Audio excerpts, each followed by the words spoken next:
तो हमने कल बात की थी कि किस तरह से शिव जी ने सती को मना करते हुए भी दक्ष के यज्ञ में सती जी जाती है और फिर वहां पे अपना देह त्याग करती है, और फिर किस तरह से दक्ष के पूरे यज्ञ को विध्वंस करने के बाद फिर से वो यज्ञ शुरू करवा करके उसको विधिवत खत्म किया जाता है। अब इसी में हम आगे बढ़ते हैं कि भागवत में जो बताया गया है वो हमने कल बात की, पर शिव पुराण के अनुसार ये भी एक कथा आती है कि जब वीरभद्र पूरे यज्ञ का विध्वंस कर देते हैं और शिव जी वहां पहुंच करके जो सती का मृत देह वहां पड़ा होता है उसको उठा करके तांडव करना शुरू करते हैं। अब जब शिव तांडव करते हैं तो सारे सृष्टि में चहल पहल बच जाती है, सब जगह विनाश के आसार दिखने शुरू होते हैं, क्योंकि उनका तीसरा नेत्र जब खुलता है तब सिंह तांडव करते हैं, तो बहुत क्रोध में होते हैं। तो इस तरह से जब वो तांडव कर रहे होते हैं तो सभी देवी देवता आकर उनसे प्रार्थना करते हैं कि आप शांत हो जाइए, पर जो शिव जी है वो अपने क्रोध में, उनको किसी की कोई बात समझ में नहीं आती, सुनाई नहीं देती, और वो अपना तांडव करना शुरू रखते हैं।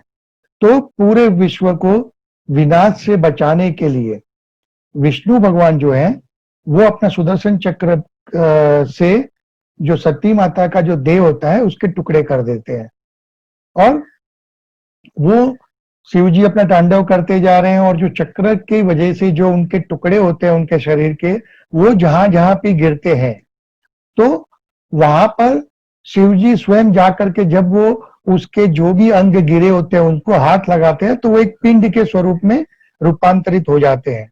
और यही जो 51 टुकड़े माता जी के देह के जो टूट करके जो गिरे थे अलग अलग जगहों पर, वो आज हम शक्तिपीठ के शक्तिपीठ मानते हैं, जो 51 शक्तिपीठ है पूरे भारत में, और आज भी उनकी हम पूजा अर्चना करते हैं।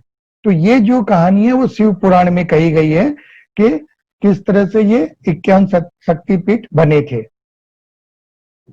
अब आगे चलकर, जैसे हमने पहले भी बात की थी कि मनुष्य अपने मृत्यु के समय जिस किसी चीज पर भी ध्यान करता है अगले जन्म में उसको उसी की प्राप्ति होती है। इसीलिए कहा गया है कि हम नाम स्मरण क्यों करना कहते हैं, कि भागवत में कहा है कि अगर आप निरंतर भगवान का नाम स्मरण करते हैं तो आपके आखिरी समय में भी आपको उन्हीं भगवान श्री हरि की याद आएगी, आप उनका नाम स्मरण करोगे और फिर आप उनको ही प्राप्त कर लोगे। तो जैसे कि हमने देखा था कि सती माता ने अपने अंत समय में शिव जी का ही ध्यान करते हुए अपने देह का त्याग किया था और वो पूरा शरीर उनका जल गया था, तो अगले जन्म में भी वो उन्हीं को प्राप्त करने के लिए शिव जी को उनका फिर जन्म होता है, और इस बार उनका जन्म होता है हिमालय और मैना देवी के घर में, उनकी पुत्री के स्वरूप में। अब जो और उनका नाम होता है पार्वती। अब पार्वती जी जो है वो बचपन से ही भगवान के अंदर उनकी भक्ति रहती है, और वो निरंतर शिव जी को ही प्राप्त करने की ध्येय से उनकी स्मरण, उनकी अर्चना, पूजा किया करती थी। अब दूसरी तरफ उसी काल में तारक नामक एक बहुत बड़ा दैत्य हुआ था, और वो किसी से भी मारे नहीं मरता था। तो ब्रह्मा जी ये सोच करके कि शिव जी के पुत्र ही इनका नाश कर सकते हैं, वो कामदेव को उनके पास भेज देते हैं। पर शिव जी तो वैसे ही दुखी थे, वो अपनी उपासना में लगे हुए थे क्योंकि सती जी उनसे दूर हो गई थी। तो वो जब कामदेव उनके ऊपर अपना प्रभाव डालने की कोशिश करते हैं तो वो उनको जला देते हैं क्रोध में, और फिर अपने ध्यान में लग जाते हैं। दूसरी तरफ पार्वती जी जो है वो एकदम घोर तपस्या में भगवान को अपने पति रूप में पाने के लिए निरंतर उनकी प्रार्थना अर्चना कर रही होती है। तो शिव जी उनकी तपस्या से खुश होकर के उनको दर्शन देते हैं, और फिर उनकी कई तरह से उनकी परीक्षा भी लेते हैं कि क्या सही में ये मेरी पत्नी बनने के योग्य है कि नहीं। और सभी में वो जो पार्वती जी हैं उनकी सभी परीक्षाएं पार कर लेती है और फिर शिव जी उनको अपनी पत्नी के स्वरूप में उनको अपना लेते हैं। अब जब वो इनसे शादी के लिए हाँ कर देते हैं तो सभी देवी देवता हर्ष उल्लास से उनकी शादी करने के लिए उनकी बारात में जुड़ जाते हैं। और शिव जी की बारात तो आप समझ ही सकते हो कि उनकी बारात में तरह तरह के भूत प्रेत डाकिनी साकिनी पिशाच ये सब जब तैयार होकर के नाचेंगे तो आप सोचिए कितनी दिव्य बारात निकली होगी भगवान की।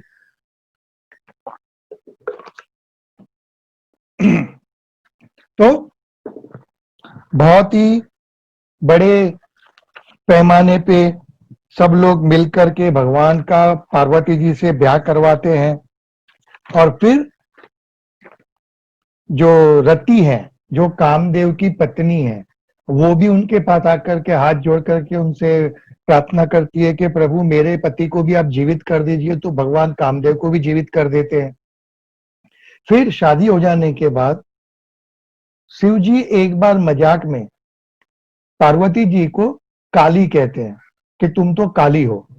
इस पर माता जी को बहुत ज्यादा अप्रसन्नता भी होती है और दुख भी होता है और वो तपस्या में बैठ जाती है कि अब तो मैं गोरी होकर के ही लौटूंगी घर पे। और वो घोर तपस्या करती है और फिर वरदान से बहुत ही अच्छा रूपवान स्वरूप पाकर के वो फिर वापस लौटती है। और इसीलिए उनको गौरी नाम से भी संबोधित किया जाता है। तो इस तरह से दोनों का विवाह हो जाता है और फिर उनके घर में दो पुत्र का जन्म होता है। एक तो कुमार है जिनको हम कार्तिकेय या शाषंड के नाम से भी जानते हैं और उनका जो वाहन है वो मोर है। और दूसरे तो थे वो गणेश जी थे और गणेश जी का वाहन था मूषक यानी कि चूहा। और इनका तो हर किसी भी तरह के काम की शुरुआत करने के पहले गणेश जी का आह्वान किया जाता है। इनको संकट मोचन कहा जाता है। तो इस तरह से दो महान पुत्र उनको व्याप्त हुए और शिव और पार्वती फिर सुख से अपना जीवन व्यतीत करने लगे। तो यहाँ पे शिव जी की और पार्वती जी की जो कथा है वो यहाँ विराम होती है। और वैसे तो जब 7 दिनों का जो भागवत की कथा का जो आयोजन होता है उसमें बहुत ही हर्ष उल्लास से शिव पार्वती के ब्याह को रचा जाता है और उसका बहुत अच्छी तरह से उसका पुनरावृत्ति भी होती है। पर अब यहाँ तो हम ये सब नहीं कर सकते हैं तो हम सिर्फ भगवान को हाथ जोड़ करके शिव पार्वती को नमन करते हैं और इसमें आगे बढ़ते हैं। अब आगे कथा में आता है कि ब्रह्मा जी के जो पुत्र की मानस पुत्र की जो उत्पत्ति हुई थी उसमें सनकादि नारद रुबु हंस अरुणी और यति ये जो सब थे ये लोग ब्रह्मचार्य का पालन करते हुए कभी गृहस्थ आश्रम में वो नहीं गए और उनकी आगे कोई वंश की उत्पत्ति नहीं हुई। पर ब्रह्मा जी की जो पीठ है उनकी बैक उससे अधर्म का उत्पत्ति हुई। अधर्म भी उनका ही पुत्र था पर उनके जो रास्ते थे वो सारे के सारे धर्म के विपरीत थे। तो अधर्म जो थे वो हमेशा ही तामसिक और दुष्ट प्रकृति से युक्त रहे और उसकी वजह से वो जितने भी उनके संपर्क में आते थे ऋषि मुनि देवता सभी को आकर्षित करके धर्म के मार्ग से भटका करके वो अधर्म के मार्ग पर ले जाते थे। और वो धर्म के शत्रु भी थे। और उनके जो देवताओं के जो शत्रु थे जो कि दैत्य असुर और राक्षस थे वो हमेशा अधर्म से ही ज्यादा इन्फ्लुएंस किया उनके ही प्रभाव में ज्यादा रहे और वो हमेशा ही धर्म के विनाश के कार्य किया करते थे। अब अधर्म जो थे उनकी शादी हुई मृषा देवी के साथ। अब मृषा देवी यानी मिथ्या यानी कि जो भी हम गलत बातें करते हैं बेतुक की जो बातें होती है वो सब मृषा देवी के अधीन होती है। तो अधर्म का विवाह हो गया मृषा देवी के साथ और उनके जो पुत्र हुए वो कौन हुए दम्भ और माया। अब दम्भ यानी फिर वही हो गया कि जो बदतमीजी है या हम जो गलत, जो हम नहीं है वो हम बताने की कोशिश करते हैं, वो दम्भ हो गया। और माया यानी कल्पना, वो भी एक तरह से जो है, वो जो की चीज नहीं है, जैसा नहीं है, वो जो दिखता है उसको हम माया कहते हैं। तो इन दोनों का जन्म हुआ। अब इनको निवृत्ति, जिनके कोई आगे संतति नहीं थी, वो इनको लेकर के चले गए। और आगे चल के दम और माया दोनों, जो कि भाई बहन थे, पर अब अधर्म के वंश है तो अधर्म में तो अधर्म ही होगा। तो वो भाई बहनों ने अंदर अंदर शादी कर ली, और उनके जो पुत्र हुए और पुत्री हुई, वो हुए लोभ और शठता। अब शठता यानी उसको निकृति भी कहते हैं, और निकृति का मतलब होता है द्वेष, दुष्टपना। और लोभ यानी लालच, ग्रीड। तो इन दोनों ने फिर अंदर अंदर शादी कर ली, और उनसे उत्पन्न हुए क्रोध और हिंसा। क्रोध आपको पता ही है, क्रोध से हमारी विवेक बुद्धि सब नाश हो जाता है। और जब विवेक बुद्धि नाश हो जाती है तो हमारे सोचने विचारने की शक्ति चली जाती है, और फिर हम ऐसे कार्य कर लेते हैं कि जो हमें नहीं करने चाहिए, और जिसका जो परिणाम आता है वो फिर भुगतने के टाइम बहुत तकलीफ होती है। और हिंसा यानी वायलेंस, तो हिंसा तो वैसे भी परहेज करने के लिए धर्म का पहला नियम है। तो ये दोनों की उत्पत्ति हो गई, और इनके जन्म के बाद में इन्होंने भी अंदर अंदर शादी कर ली, और इनसे पैदा हुए कली, जिसको कलह कहते हैं। कलह यानी जो दिन भर घर में या बाहर जो झगड़े होते हैं, उत्पात होता है, उसको कलह कहा गया है। तो कलह और दुरुक्ति। अब दुरुक्ति जो है, दुरुक्ति का मतलब होता है ककर्षवाणी, गाली, जिसको हम सीधे शब्द में कह सकते हैं गाली, वो होती है दुरुक्ति। तो दुरुक्ति और कली ने फिर शादी करके उनसे उत्पन्न हुए भय और मृत्यु, और भय और मृत्यु से उत्पन्न हुए यातना और निरय, निरय यानी नरक। तो इस तरह से अधर्म की उत्पत्ति होती गई, और वो चली आ रही है। और भागवत में ये कहा गया है कि जो मनुष्य इस अधर्म की पूरी, जो ये हमने जो भी बात की, उनकी उत्पत्ति का वर्णन कहते हैं या सुनते हैं 3 बार, उनके मन पवित्र हो जाते हैं, उनके मन से मलिनता मिट जाती है। तो आप फिर आगे चल करके इसको 3 बार जरूर पढ़ लीजिएगा, तो आपके मन में भी जो अपवित्रता के कोई भी अगर अंश हैं तो वो निकल जाएंगे। तो इस तरह से उनका, आपका मन पवित्र हो जाएगा। अब ये जो दुरुक्ति है, उसके बारे में अगर हम बात करें, तो मैंने आपको जैसे बताया कि ये ककर्षवाणी है। तो ये जो ककर्षवाणी का क्या परिणाम हो सकता है, वो मैंने यहाँ पे 2 उदाहरण दिए हैं। कि एक तो अगर आपने रामायण में देखा हो, तो सीता माता जो थी, वो सभी का सम्मान करती थी, आदर करती थी। वो हमेशा सबसे बहुत आदर से बात करती थी, और कभी कभी किसी ने उनके मुंह से किसी तरह का दुर्वचन या कटु वचन नहीं सुने थे। पर जब वनवास में ये लोग जाते हैं, राम, सीता और लक्ष्मण जी, उस समय अगर आपको याद हो, तो सीता जी को एक सुनहरे रंग का मृग दिखता है, हिरण दिखता है, जो कि मरीचि के रूप में रावण ने ही भेजा होता है, और वो देख करके उन पर मोहित हो जाती है। और राम जी उनको वो लाकर देने के लिए वो मृग के पीछे जाते हैं, उसको पकड़ने के लिए। और वो जब जाते हैं तब लक्ष्मण जी को कहकर जाते हैं कि चाहे कुछ भी हो जाए, किसी भी स्थिति में तुम सीता को अकेले छोड़ करके यहां से, कुटिया से बाहर नहीं जाओगे। ये आदेश देकर के राम भगवान चले जाते हैं मृग के पीछे उसको पकड़ने के लिए।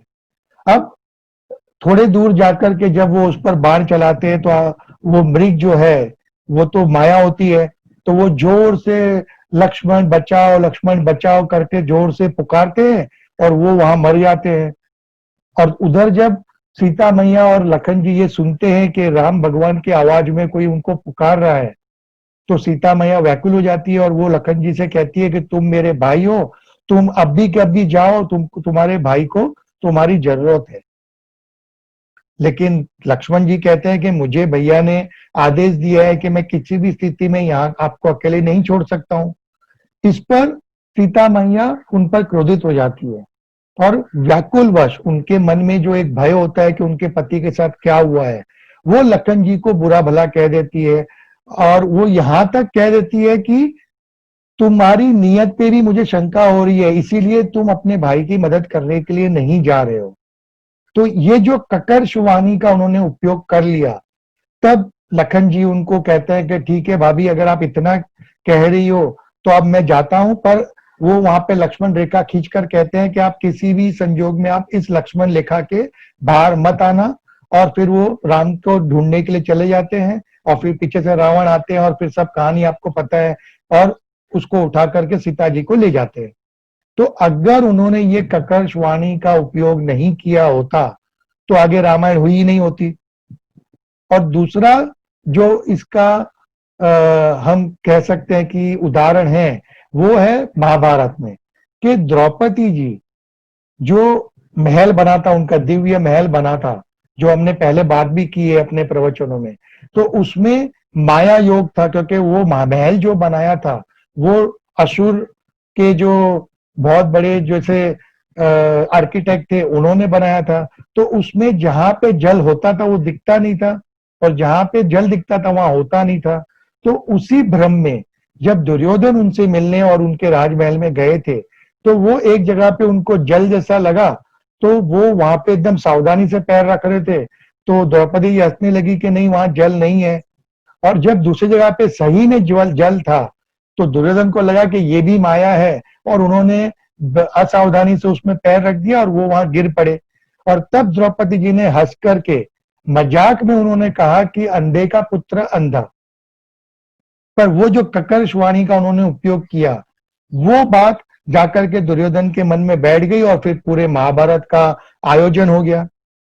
तो इससे हमको समझ में आता है कि दुरुक्ति क्या कर सकती है। और अब जो ये कलयुग चल रहा है, इसमें ये जितने भी उनका वंश है वो सभी बहुत ज्यादा शक्तिमान हो चुके हैं, और वो अपनी माया से किसी ना किसी तरह मनुष्य को भ्रमित करके अधर्म के पथ पर ले जाने की कोशिश करते रहते हैं।